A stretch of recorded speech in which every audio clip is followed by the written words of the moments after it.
are joined now by Dr. Zohra Chaudhry, an infectious disease specialist at Huntsville Hospital. Thanks for being with us tonight, Doctor. Thank you so much for having me. So, Dr. Chaudhry, let's start with this. When students return to the classroom, we learned about positive coronavirus cases here and there, but now it's almost as though the floodgates have opened up. Is this a worrisome sign of what's to come as the school year goes on?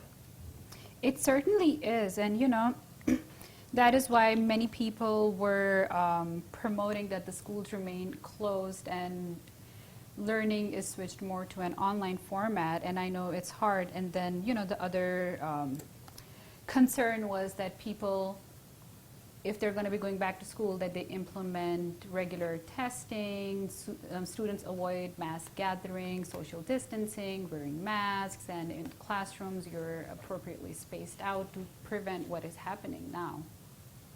Dr. Chaudhry, we know at least 3 high school football teams in Madison County will forfeit games due to the coronavirus.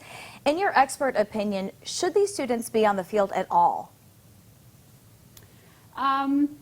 If there is a safer way that can be implemented, like they're trying to do for our national teams with regular testing before every game, then they can certainly be on the ground. But if there's no regular testing and then they're just out there, then you're not just putting their lives at risk, but also other people, their families, other students, and so forth. Yeah.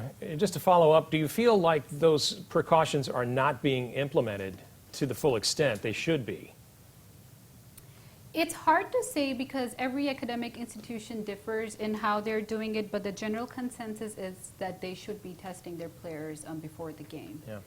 So what's the talk in the halls of the hospital regarding the flu and the coronavirus happening at the same time? Does this pose more of a risk to students, and what's your best advice? Absolutely. So, we do have some prelim data that's available from influenza season that we saw in our southern hemisphere, like Australia, South Africa, South America, and CDC had issued an MMWR report about a week ago. And surprisingly, they saw a very low influenza season, very low activity, which tells us that it's probably all these community mitigation measures that we're taking, including avoiding large gatherings, school closures, wearing a mask.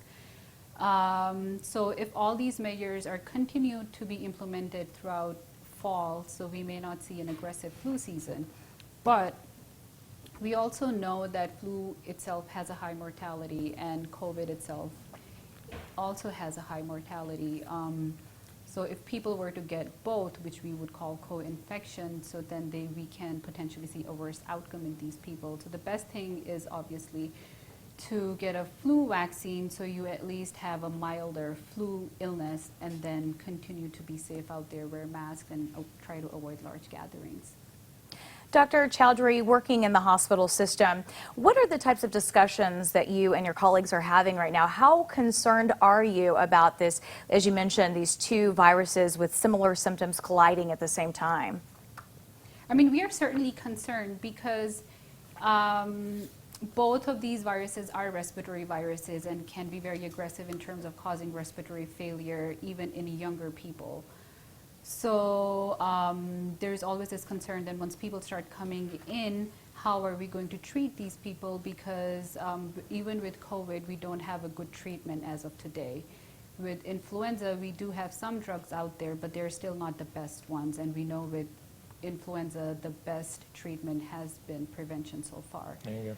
So it's a little premature to say what's going to happen, but just looking at the numbers and the disease pathologies, we can expect a worse outcome. A lot more to discuss with Dr. Chaudhry tonight, including who you should trust during this difficult time. Stay with us. You are watching WAAY 31 News at 6.